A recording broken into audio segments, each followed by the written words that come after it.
Welcome. For the record, it is late on July 2nd. We got Switzerland, Algeria just kicked off 11 p.m.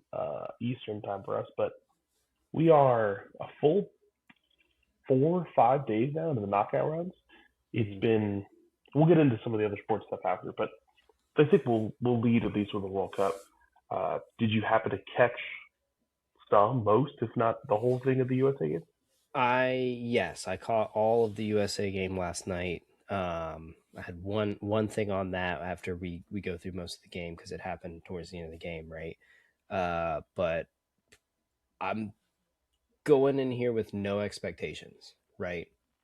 I said it on the podcast with the Medina boys. Like, if the USA plays to their potential, what's that look like? But we have a tendency to play to the level of our competition. I would say they've proved me wrong so far in this World Cup. In doing that. And the game one, 4-1 versus Paraguay, Yeah, great first game. opening statement. And they've just been playing good soccer ever since. And so I'm kind of thinking, like, I'm watching these other teams and I'm like, the USA seems like we're a little bit better than, maybe it's matchups and who they're playing. But, like, for example, I wasn't thoroughly impressed with Portugal's performance earlier this evening. They got the win, they pulled it out, but it was like I was expecting 3-1, 3-0 something. Spain goes in there, takes care of business, 3 Yeah, 0. That's France. if you want to be those teams that are going to win it all, you got to take care of business. And so I think right now my favorites still are Spain, France. um we'll see with this red card going into the next game what the USA looks like, but they look pretty good. So, I'm not going to count them out of it necessarily. Yeah, I think Hmm. I think the best way that I can describe it, like again, I have a lot of like non-soccer people, and we talked about this last week too, that are like, oh, well, what do you think? And oh, you're a soccer guy. I want your opinion. It's like if you're not a football fan and you ask the biggest football fan in your life when it's Super Bowl time, you're like, all right, so what's actually going to happen with the game? And so people are asking like, oh, U.S. what are the chances to World Cup? What do you think? I think the best thing that I could say is, yeah, those elite teams will always rise to the top, unless it's to your point, like you said, red card or injuries, stuff like that. I still, I still buy Spain and France. Obviously, I was way off with Germany. They looked like absolute trash. And I shouldn't say just them. Paraguay set up a fantastic low block and defended the hell out of what they needed to do. Yeah, But the hell of a bend but don't break yeah, game for them. 1,000%. And they did what they got to do. And even the I'm not going to say the upsets per se because it's been some of the favorites that have been winning, but I think the bigger thing has been every game has been at least compelling. Right? Hmm. Even the Spain game, you're up, but it was only 1-0. Austria had a couple chances. You don't know if it's going to go a certain way. Senegal up 2-0 against Belgium until the 80th minute. That flips the other way. U.S. goes up 1-0, gets the red card. You're holding on for dear life. You pick up the second goal off a fantastic free kick, finish it up 2-0. Portugal today, man. Uh, you know, I know that there's so many Ronaldo fans and so many Messi fans, but honestly, Portugal looks so much better with Ronaldo off the field. And yes, he bagged the pen, I know, and uh, Croatia did have a much better second half, I thought. But I'm watching the game as soon as Ronaldo gets subbed off, 80th minute, 79th minute, whatever it was. It was like, all right, they're gonna go on. They're gonna find the winner now because at that age, man, it's tough. And Yeah, and I was a little when it happened. I was a little shocked. I was like, "Dang, they're subbing off Ronaldo." But then I thought, okay, he's older. The legs are a little heavier, regardless of your physique or your training. So, probably benefit to get some fresh legs out there. and, that's, and then you go to win the game. And then they go to win a game. So it was a good decision. Um, I don't think we see Argentina do that with Messi, though. No, but I think the issue with Portugal and the issue that they've had historically with Ronaldo is he's such a focal point, right? Same thing happened with like I guess a good example like Zlatan with Sweden. He was the guy, so everything went through him. Attacks went through him. Guys were looking to find him. When he got up there in age, and you lose a step, you can't necessarily beat people for speed. all of a sudden it's like, okay, well, we're still trying to find this main guy that is an icon, a hero, a legend, whatever. But does he still have the capabilities to be able to do some of the things he did in his youth? The answer is no, right? Ronaldo's a different player now than he was 10, 15 years ago. But his teammates are still looking to feed him as much as they can. Mm-hmm. Mm-hmm. You take him off, and all of a sudden you put somebody in that maybe has that burst of speed or that willingness to run or whatever the case may be. The game opens up a little bit more, and that's what happened with a great goal by Ramos. But if God willing, the U.S. gets to play Portugal in the next round instead of Spain, if Ronaldo's on the field, I like our chances. The second that Ronaldo comes off the field, I think Portugal is a much better team. Fair enough. But yeah, I think the England was another one. Congo going up 1-0, and then Harry Kane able to score both goals late. I was pulling for Congo and Senegal, I'll be honest, and it just goes to show in these games, like it may be you think it's over, and one team's had the momentum the entire time, but all it takes is 5 seconds, 10 seconds for a play to open up and a cross to come in, and a beautiful header to tie it up, to go ahead, to send it to extra time, like what have you. And I think it's been really exciting so far, all the games, and I'm really very much looking forward to the round of 16, because then it's only going to get even more competitive, right? Oh, for sure. Canada picked up a win late. Mexico beat Ecuador 2-0. Like you said, France beat Sweden 3-0. Norway picked up a great win. Holland scored at the end of the game. It's been, we said it before, your superstars tend to show up. They tend to turn up on these biggest stages. When you have a game like today where it was Croatia-Portugal, it wasn't even a battle between necessarily Modric and Ronaldo. It was the supporting cast. Mm-hmm. So once you have, okay, it's not just my superstar against yours. Now it's how does the team perform? So yeah, I guess we'll get into the USA game. I had some feelings, and obviously 2-0, you pick up the win. It's amazing. First knockout win since 2002. I guess it doesn't really count because it wasn't a round of 16 knockout like it would have been, but still a knockout game win. A win on Monday against Belgium would be kind of, for me, cathartic, because it's that full circle moment from 14 when we lose to Belgium. Vincent Howard had like 97 saves. And if you want to go one more full step, like this is that golden generation that got tagged and couldn't do it against 4 years ago. This is a chance for them on home soil. Game's going to be in Seattle. Crowd's going to be ridiculous, as they were with the last game in San Francisco. And yeah, missing Balogun's going to hurt, but that's why you take 3 forwards or 4 forwards or whatever it is on your roster. You shouldn't have to rely on one guy. Mm-hmm. Now, of course, again, like I said, it's going to hurt, but Steve, before I get into it, what was your opinion on the red card? So I think it was crazy for it to go not called on the field to a red card after review. And it did look really bad when you slowed it down from that one angle. Like, it looked bad.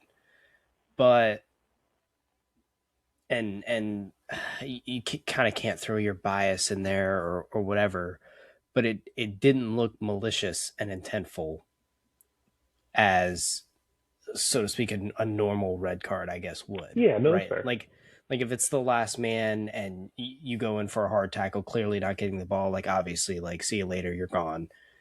You can't do that. But both guys were playing the ball. It just so happened the ankle rolled up underneath the foot, and it was like, okay, yeah, that looks like a really bad, dangerous tackle.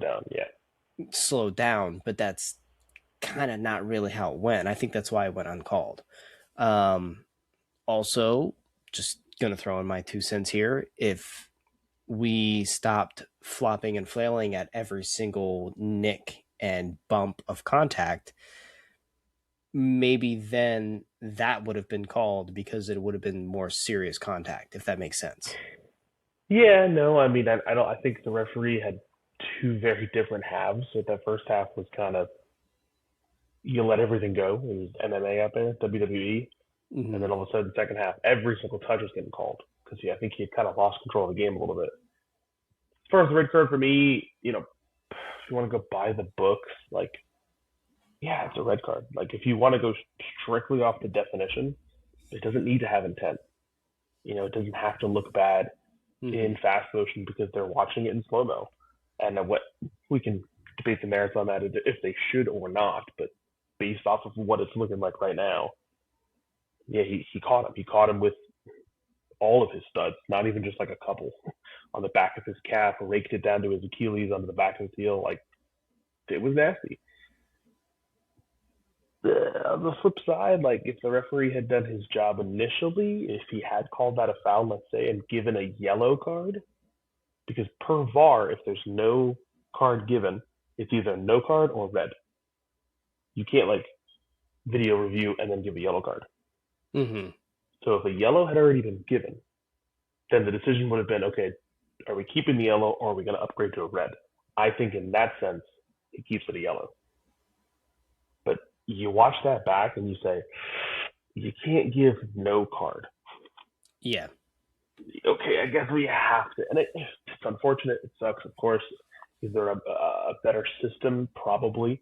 That doesn't result in him getting sent off and suspended. But at the moment, we don't have that system in play. So we can play the coulda, woulda, shoulda. But again, we have to move forward to Monday without him. And that's just, it is what it is. Yeah. And I think I've seen in a couple games where the refereeing on the field is like, okay, you're not calling that. And then, okay, you're not calling that either. This game's going to get ugly. Like, emotions are going to start playing into it. And so then the guy that got fouled and didn't get called is now going to go commit a harder foul. Go commit a crime, yeah. A crime, and that's just dangerous. And I'm not faulting them, nor do I condone it necessarily. But I was gonna say we've seen you on the field. We know. Yeah, I'm a hard foul guy, but I'm also not out here trying to break legs either. So I'm trying to, I try to play tactically, whatever. But the ref starts calling the fouls. And it's like, all right, I gotta chill. He's calling this. I gotta chill out. I gotta, which is his job or her job. Like, that is. Mm-hmm.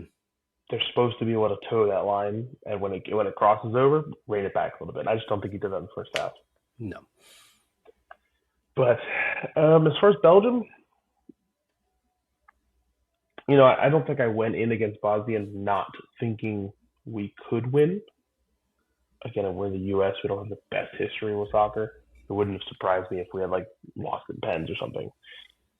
It would have been devastating for sure, but I also would have been like, okay, U.S. soccer, I get it. Yeah. We're cursed. It's the Knicks. It's the Jets. It's the Mets. I get it.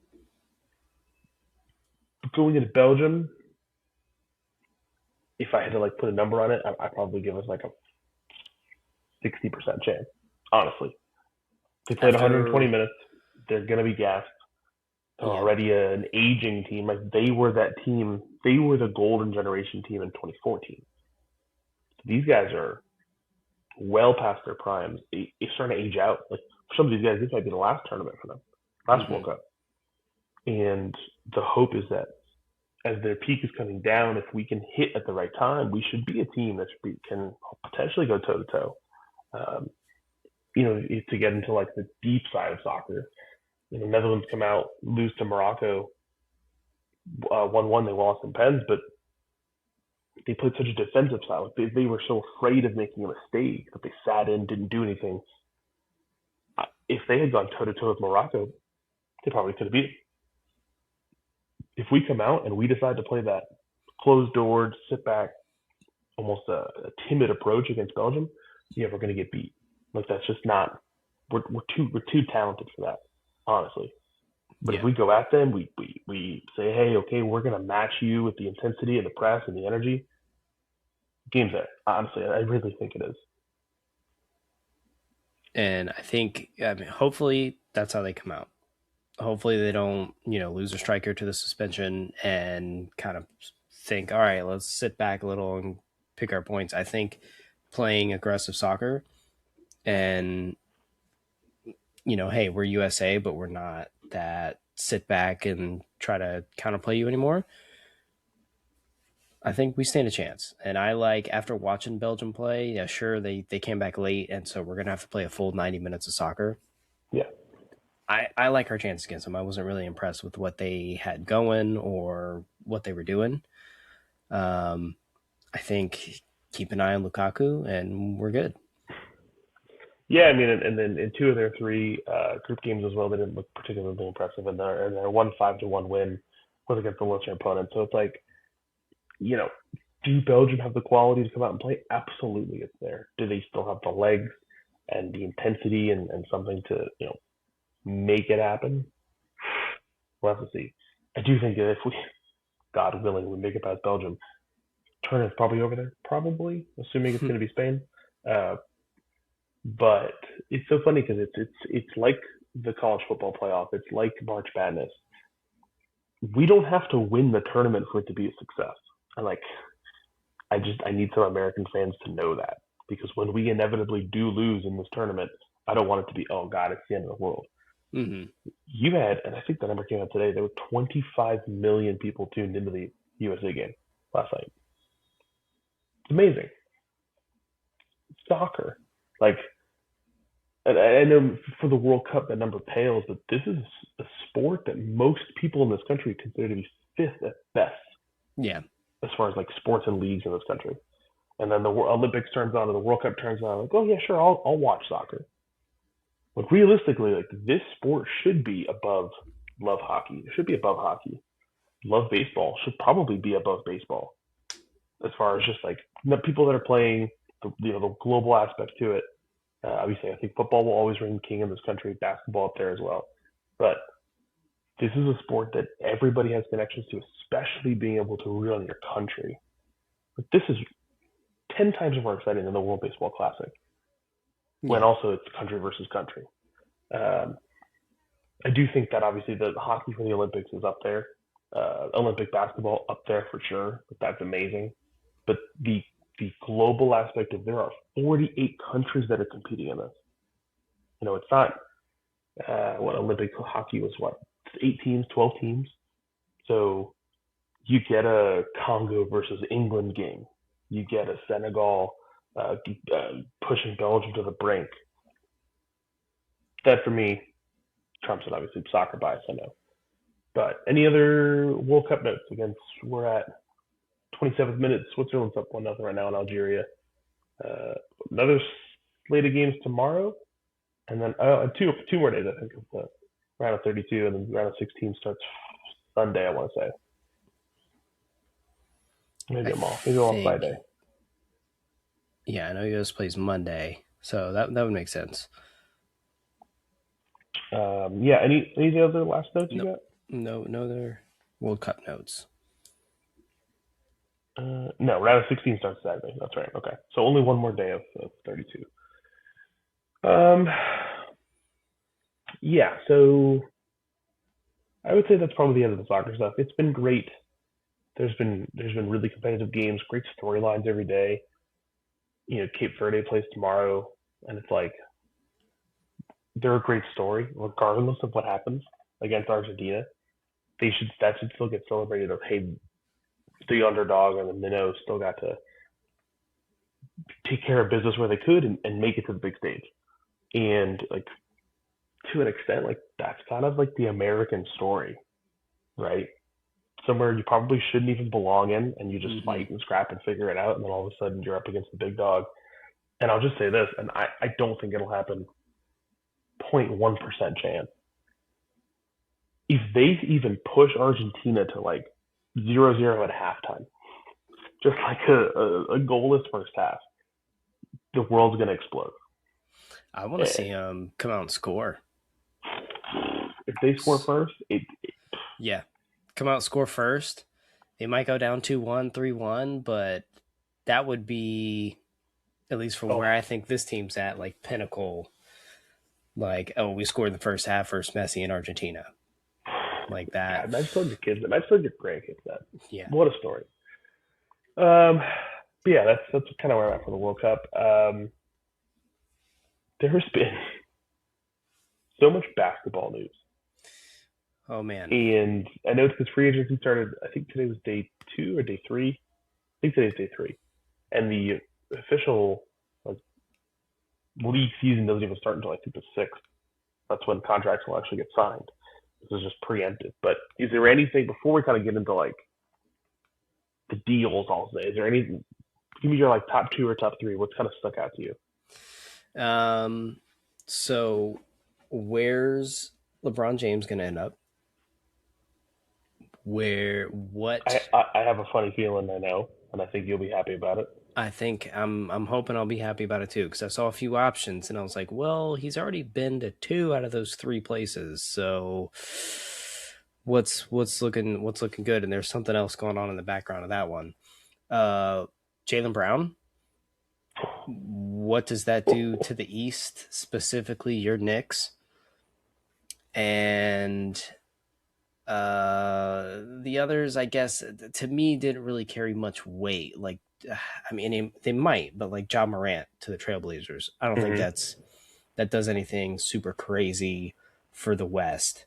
Um, and then I guess Giannis already Kawhi happened. back to So, Toronto, yep, Kawhi back to Toronto.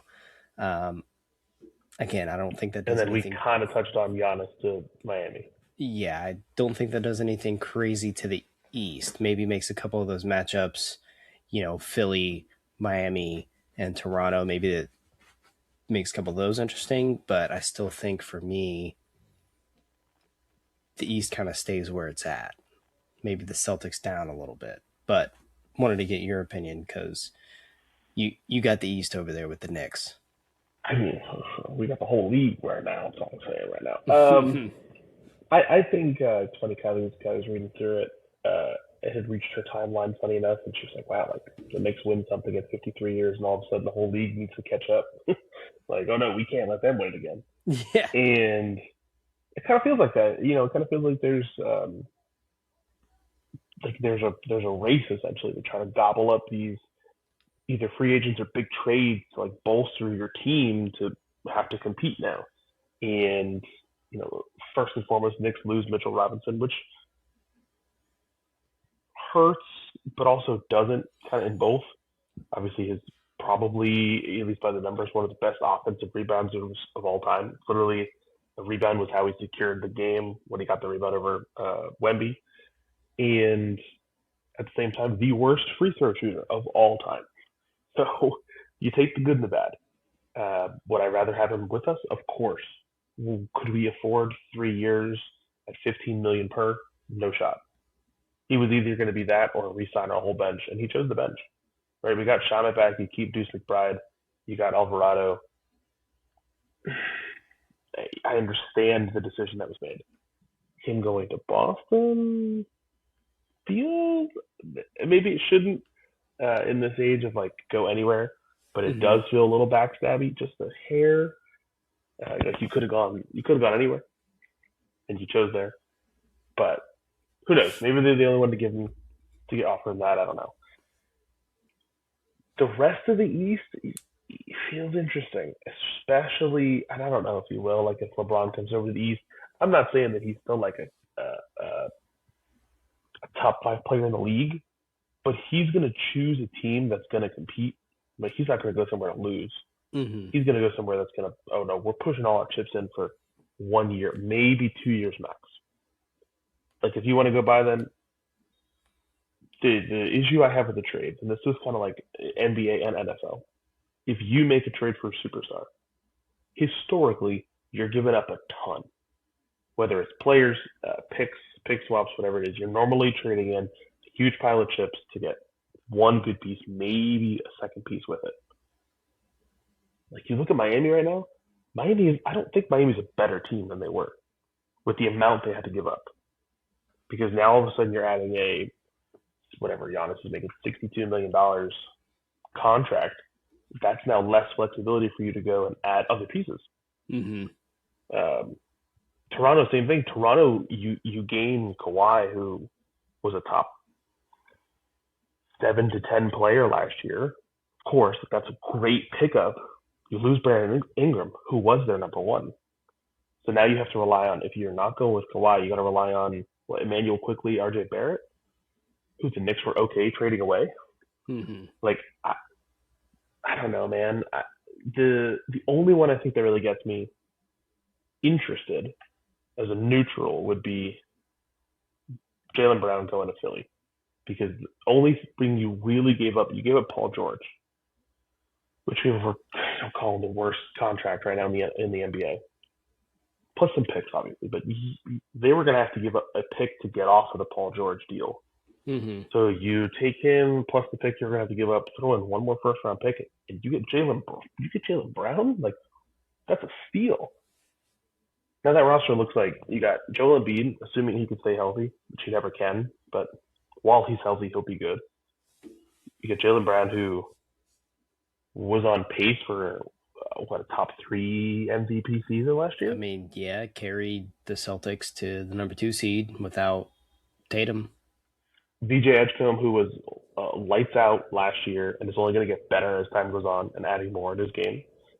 Tyrese Maxey, who is quietly becoming a top, I don't know, 20 to 15, maybe pushing into that top 10 at times player. Like, it's a very good team. Mm-hmm. Again, the defensive side, assuming you can figure that out, that was never like Jaylen Brown's calling card. Assuming that you can also keep the guys healthy and together, that's a team that wouldn't surprise me if they were pushing for that top 2, top 3 seed. Yeah, and I can agree.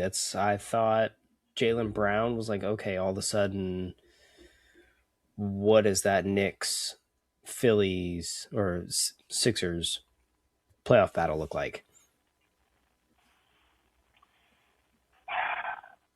I mean, if you were to go how they matched up this year, right? You keep Maxey as your 1, which means he would match up with Brunson. You assume Cat stays at the 5, so he'll match up with Embiid. Hart at the 2, probably on Edgecombe or Brown, or probably Edgecombe, and then Brown at the 3. He would have Mikal Bridges, and then it would be OG at the 4. I don't know who their 4 is right now, but that would have been Paul George's 4. But I think for me, it's like, okay, let me ask you this, because you watched enough of the series. You saw us absolutely roll through the playoffs. Yeah. Right? It was, to me, not competitive. If you take that Philly team and you put, at current as constructed, and you put them into this playoff run, do they make a difference? I think they might steal 1 or 2, but honestly, that Knicks team had a head full of steam and was rolling through everybody. So they rolled through Mitchell and Harden like it was nothing. So Yeah. I think maybe they take a game off you guys, but ultimately no. And I think that's kind of my thing is, okay, if at most they're picking up a game, maybe 2 with this deal, are they missing? Is there one more thing that they want to add to potentially push them over? Because as constructed, like I said, that's a scary team. That's a team that's going to look to win 50, 55, maybe can push 60 games, maybe, assuming everybody stays healthy. But is that team going to be able to compete in the playoffs when we've already seen what Brunson can do, what Cat can do, and how Mike Brown tweaked, The only thing I'll say for the Knicks is, assuming that that's a matchup for next year, are they gonna continue to have that fire that they had this year, knowing that they did it, they won the ring, right? I think that's what separates like a really good team in a year to a dynasty is, as you saw firsthand with Golden State, are you still hungry the next year? Mm-hmm. Did you take your foot off the gas pedal? Because what we say, how many winners now in a row of no repeats since Golden State? What was Golden State? 9 years, 10 years? Yeah, something like that. So the repeat hasn't happened. History's not on New York's side to get to be like, yeah, okay, well, they're definitely going to make it back. But I like the moves. That was one that I looked at my phone.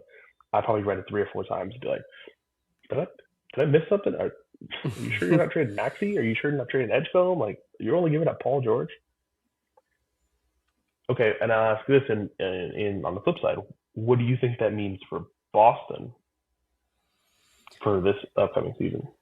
I think I don't think they finish as high as they did this season, the 2 seed. I think maybe they pull up 4 or 5. I'm not thoroughly impressed with Paul George's performance, at least through the seasons I've been watching him.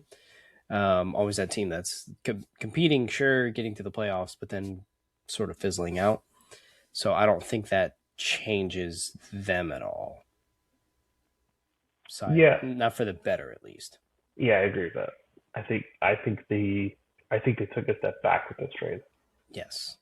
As any team would have losing like I say, a top three MVP player up until Tatum coming back.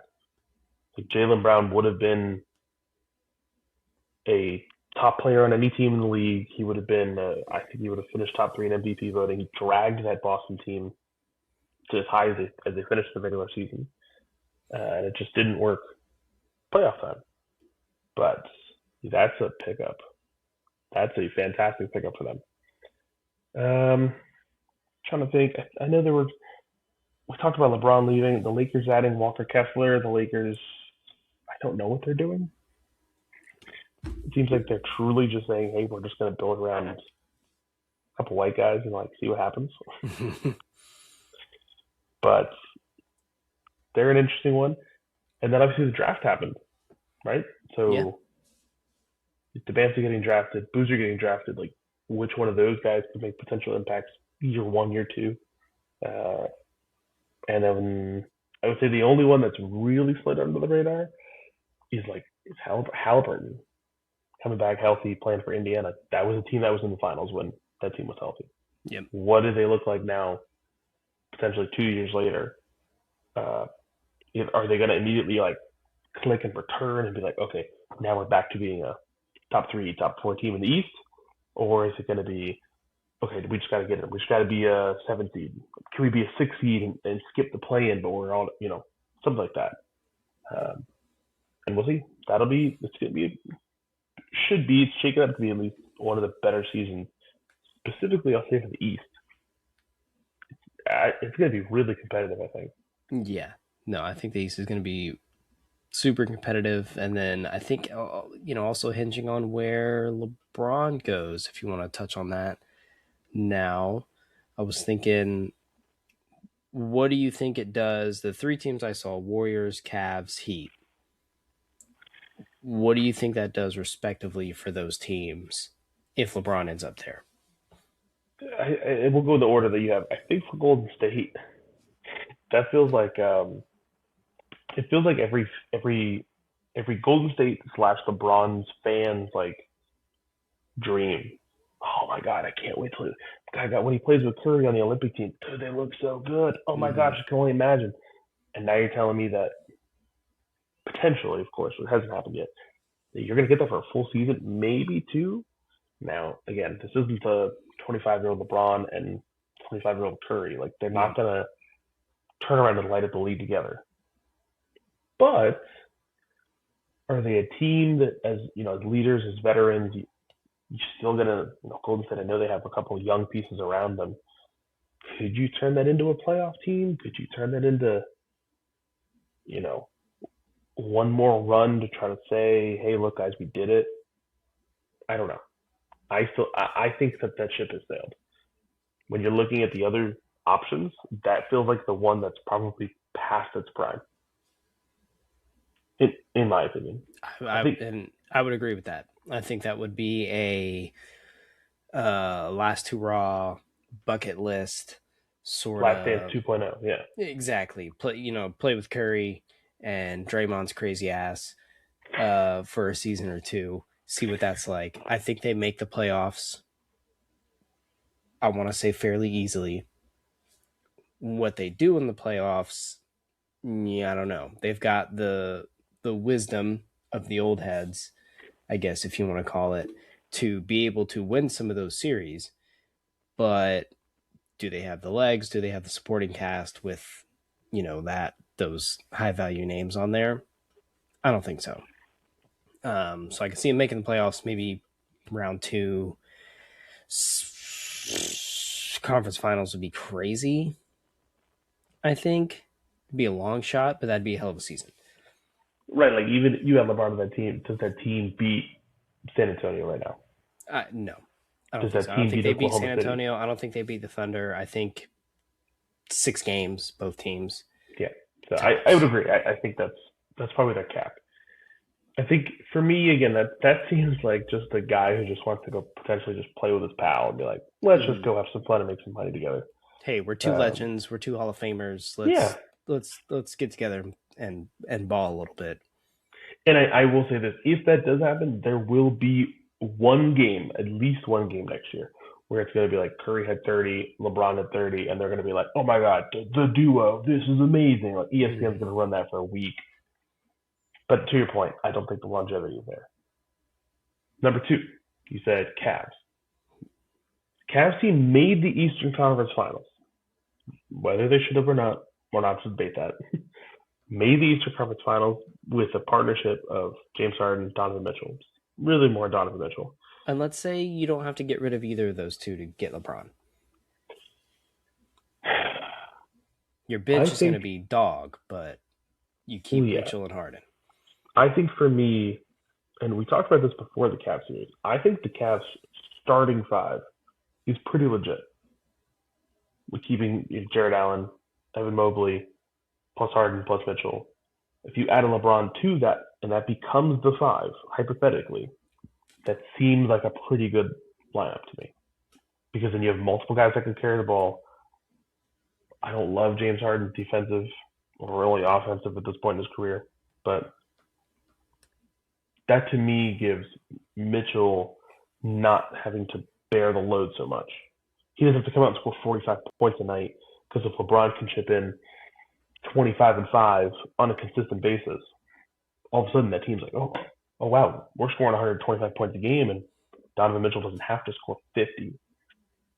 To me, that makes sense. Again, James Harden being the biggest black hole on defense, he still gives teams like I don't know. It's funny. I was reading this.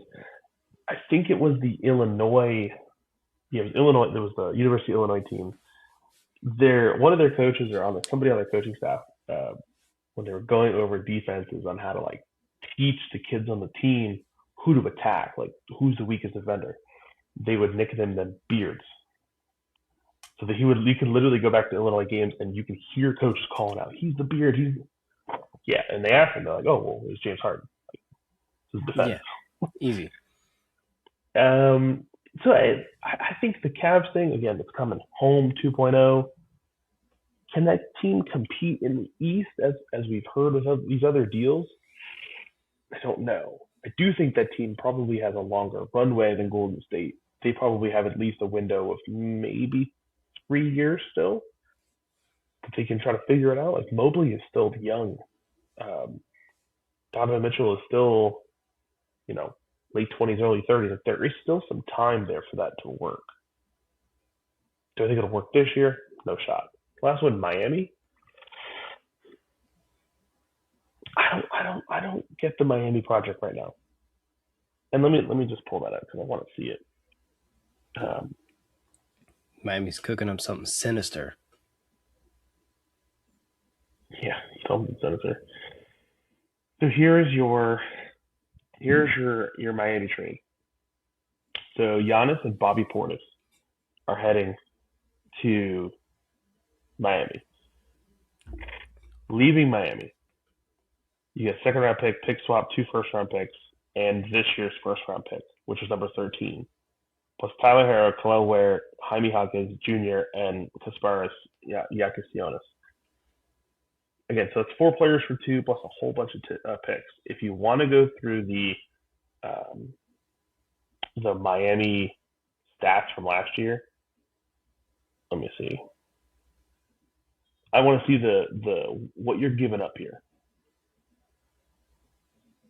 So for last year, Norman Powell left, signed with who did you just signed with the Bulls? You already lost your top point scorer. Tyler Hero was number two. You lose him to 20.5. Jaime Hawkins Jr. was number five at 15 points. Khalil Ware was your backup center behind Bam, also averaging 11 points plus 9 boards a game. Uh, those are minutes, those are points, those are actions that you need now to fill. And will Giannis help? Of course he will. I mean, at his peak, he was a perennial MVP candidate. He's potentially a top, 10 to 15 player in league history, potentially. That might be a stretch, but guy won a ring and scored 50 points in the closeout game. Like he's that guy. Mm-hmm. However, injuries have definitely plagued him for at least the last couple of years of his career. Are you telling me that he's just going to roll up to Miami after they've lost three of their top five point scorers, and he's just going to take that team to the playoffs? Especially with how the rest of the East is now being built up. Like, does that team with Giannis beat the Knicks? I don't think so. I don't think they beat Boston. I don't think they beat Philly. You add LeBron to that team, again, in my opinion, you're adding a pretty consistent guy, 25-5. I just don't think it's enough. I feel like Miami really lost a lot of that youth, a lot of those young guys that were building that team. You trade in all those chips for your one big piece. Like, I would have been, as a Knicks fan, if we had traded, I think it would have been like OG or Cat and somebody for Giannis, I would have been pissed. Yeah. You're giving up 2 or 3 pieces of our core to gain one that can, hopefully, if he's healthy, contribute and do those same things. I think the perspectives for the Knicks and the Heat going into this season might be a little different, though. That's fair. Like if they finish where they finish this season with this big piece, it's like, okay, that's fine. This is the first year we've had these pieces together. We can build from this. I know they gave up a lot of picks, but try to trade and fit some other pieces to the puzzle, because Giannis has maybe 3-4 more years where we can potentially see peak He'll Giannis. turn 32 this season. So maybe 2-3. I don't know. LeBron's 42, so I think the issue for him is injuries, though.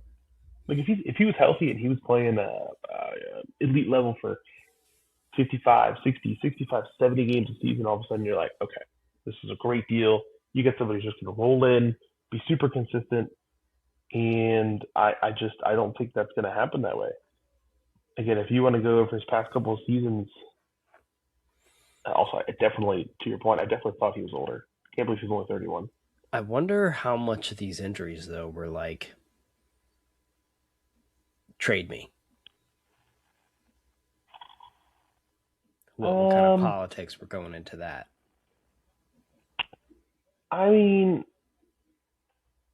let me get to that 1 second. So last year, played 36 games.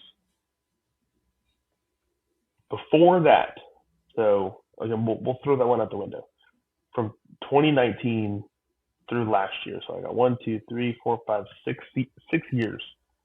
He played more than 67 games one time. Okay. Again, at his peak, not debating it. The guy's fantastic. Clearly drug his team with some help to a championship, but if you're going to look at like more consistent numbers like recently, struggles. 3-point shooting during those years, 30%, 29, 27, 27, 22. Field goal percentage anywhere between 50 to 60%. Minutes, I mean, he's still averaging in the 30s. So they're going to lean on it. You're not going to trade all these. And I think that's the thing I wanted to say about Miami. You're not trading these pieces for Giannis without thinking you're pushing for a championship. Mm-hmm. Whether or not they will, we'll see. But in Miami's mind, they're making this deal because they think we can do it. Now, to what you were going to say, like, yeah, I understand the mindset is different, right? Knicks you don't want to lose that core piece, but the Knicks were one of the teams, was that preseason September-ish, when Giannis came out and it was that whole saga of, oh, I want to get traded, no, I don't want to get traded, yes, I do want to get, my agent said I want to get traded, and the only team that came up was New York. there was a conversation on the table of, okay, you want to come to New York, what are we gonna have to give up? Mm-hmm. And I'm glad hindsight we didn't do it, but yeah, it's been a saga. Is probably the best word to describe it. I don't know. That's what I'm thinking for Giannis. But you have LeBron on that team, maybe there's a maybe it changes. Maybe it's a little bit more uh, complete of a team if you can add somebody like that. I think if I had to put money on it, I do think it's Golden State though. Go play with your pal. Just go have fun. You're an old Yeah, man. and I did see Draymond opted out of his player option Mm-hmm. to not necessarily to free up more cap space, but it ended up freeing up more cap space. So I think I have the most burning question though. Do the Lakers waive Bronny as soon as LeBron finds somewhere else? I hope not, because I've been seeing too many memes of when LeBron calls for the ISO against Bronny. If he, whatever team he ends up going to, like as soon as he play him, just get the switch and then call the ISO and then just take him to town. I just want one good like Instagram picture of that. That's it. Mm-hmm. One good photo of the ISO, and then I don't need to add ever again. No, I think that there's been a lot of players on the move. Teams are definitely shaken up. Non-Olympic year, so summer league starts in a couple weeks or a couple days, I might say. Yeah, man. Yeah, I guess if you're way too early prediction, July 2nd. Who's who's your who's your finals right now? Um,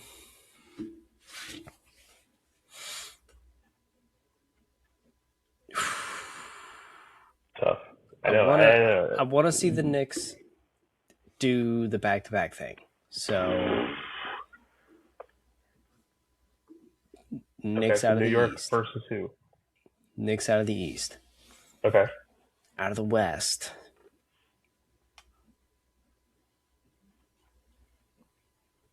OKC's been kind of quiet. I think it ends up being Thunder Spurs, but OKC wins game Rematch. 7 this time. Yeah. Okay. So you think Knicks over OKC in the finals? That I don't know. Okay. That I don't know. You want them to repeat, but you're not sure if they'll do it. Correct. Okay. That's fair. I think they get through the East. I think even with all the trades and even if LeBron ends up in the East, I think they get through.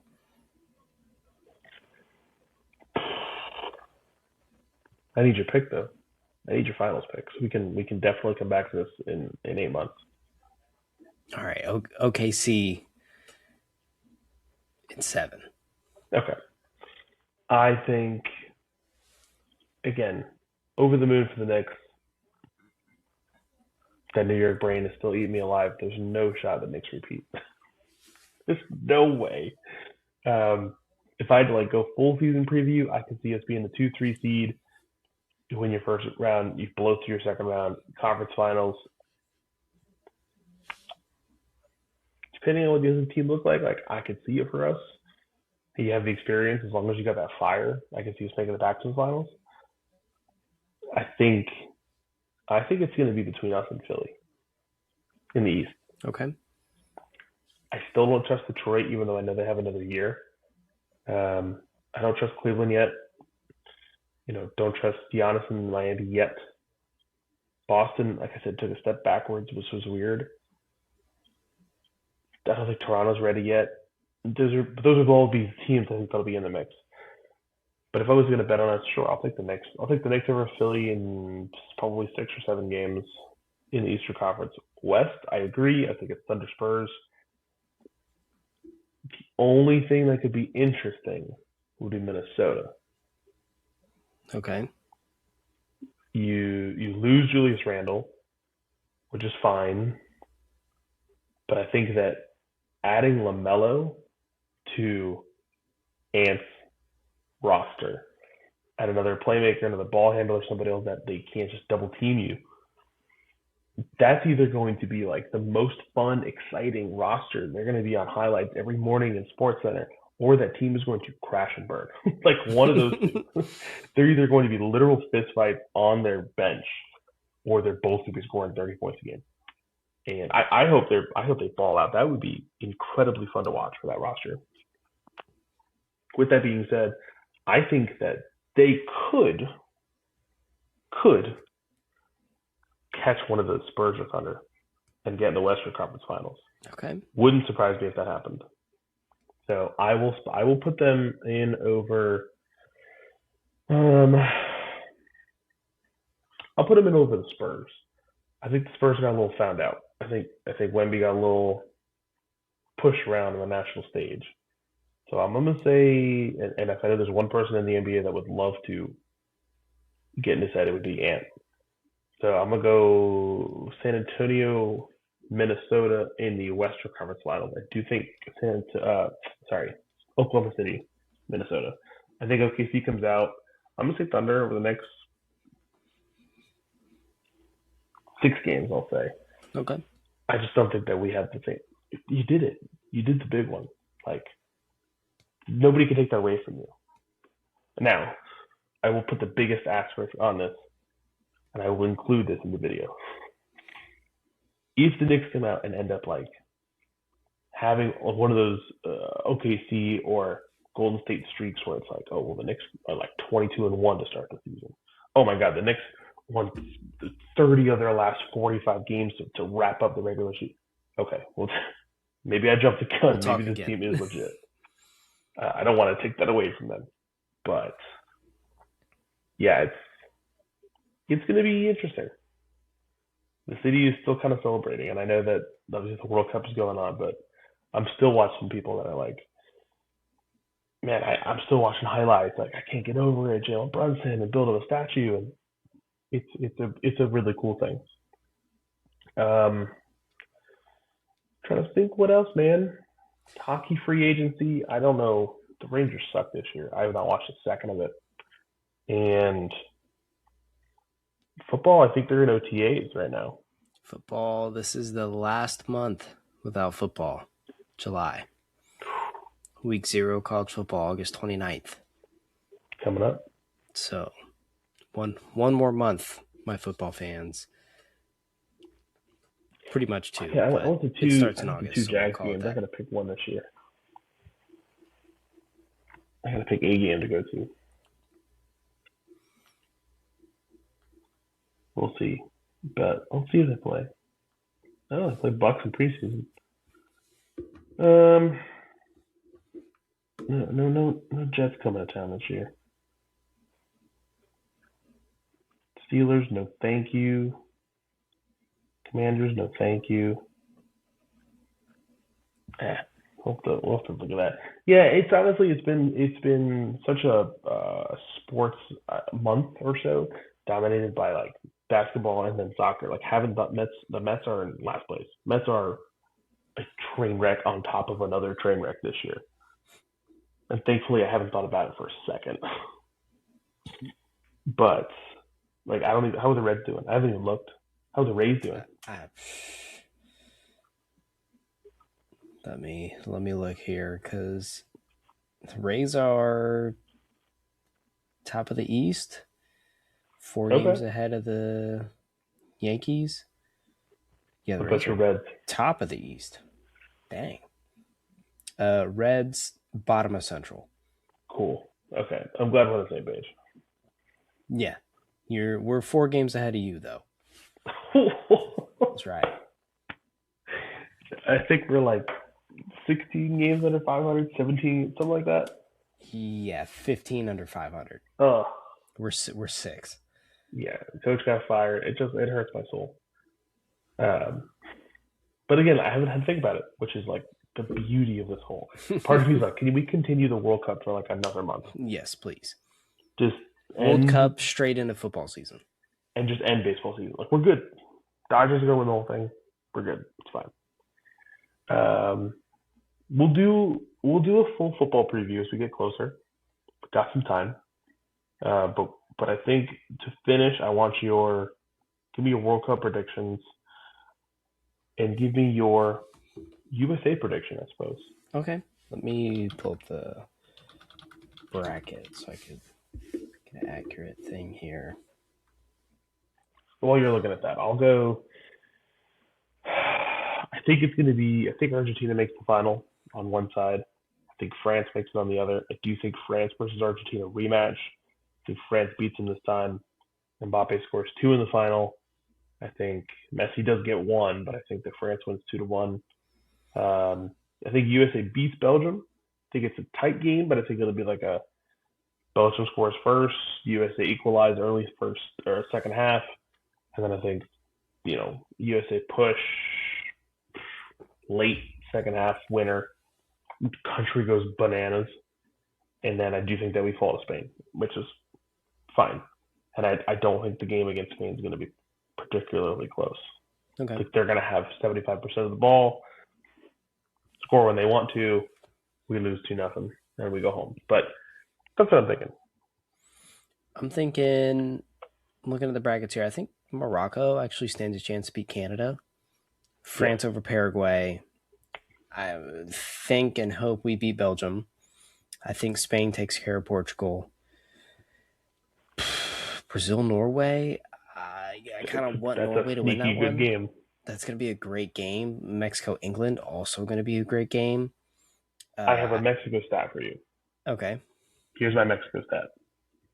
Mexico is undefeated in the Azteca, which is their home. That's where they play all their home games in Mexico City, because it's like almost 2 miles above sea level, something like that. So obviously super thin air, very hard to play there if you're not acclimated. But they have something like a streak of they have 9 losses in their last 86 home games. Wow. And England has to waltz in there. And I think right now they're right. They haven't lost at home since September of 2024.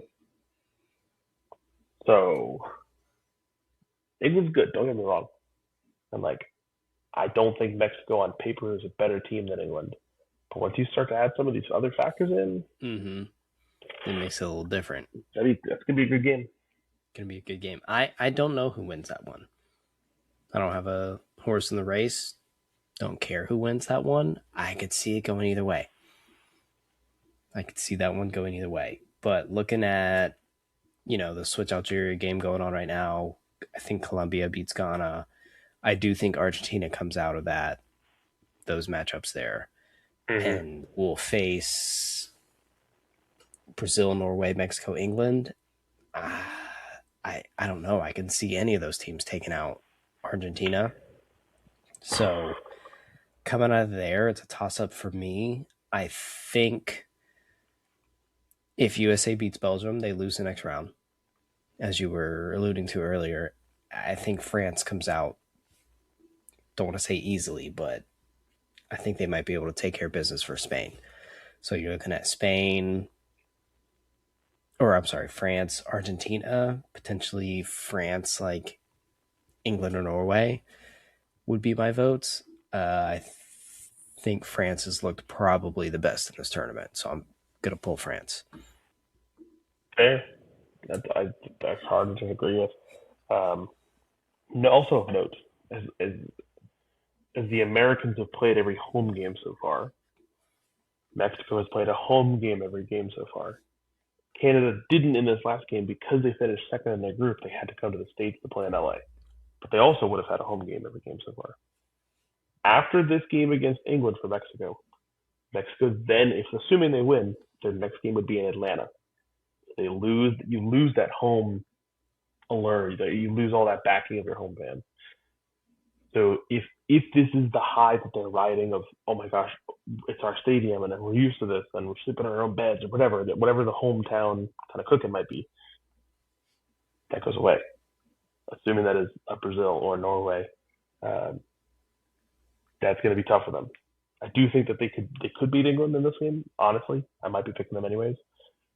That might be the end of their road, which sucks because it's a special run they're on. but you just having to turn up to Mercedes-Benz or Atlanta Stadium, as it's called right now, and then roll into a Brazil or a Norway game, it'd be tough. But I think that's you got anything else? Nope. Yeah, that does it for us. You know, we're trying to follow this tournament as religiously as we can, and it just seems like with 3 games every day, there is so much that happens. But as usual, like, comment, subscribe, everything, the whole nine: TikTok, Instagram, Spotify, YouTube, whatever. We we're excited. This should be good. Go USA! I mean, if and I don't want to hyperbolize. If we win Monday, I think that'll be the biggest accomplishment for U.S. soccer probably in its history. Mm-hmm. Um, Not just thinking of like the individual game, but also the fact that you're at home with this generation in the World Cup on this stage, knowing that 8 years ago you didn't even qualify. Um, that would be quite the statement. Rolling into that Spain game, you're going to hear some outlandish things from American media that oh no, you just got to do this, you just got to do that. Spain's not. No, do not trust a second of what they try to sell you. That Spain team is legit. But it's fun. It's fun to believe. It's fun to get behind your country and think what if. But we would need so many things to go our way and nothing to go Spain's way. And I can't say it's impossible because miracles do happen, but it's going to be one of those like you can't take the gas off. You can't take your foot off the gas for 1 second. But yeah, that's kind of where we're at. We'll see you guys next week and hopefully after USA win. Yes, sir. Peace. Peace.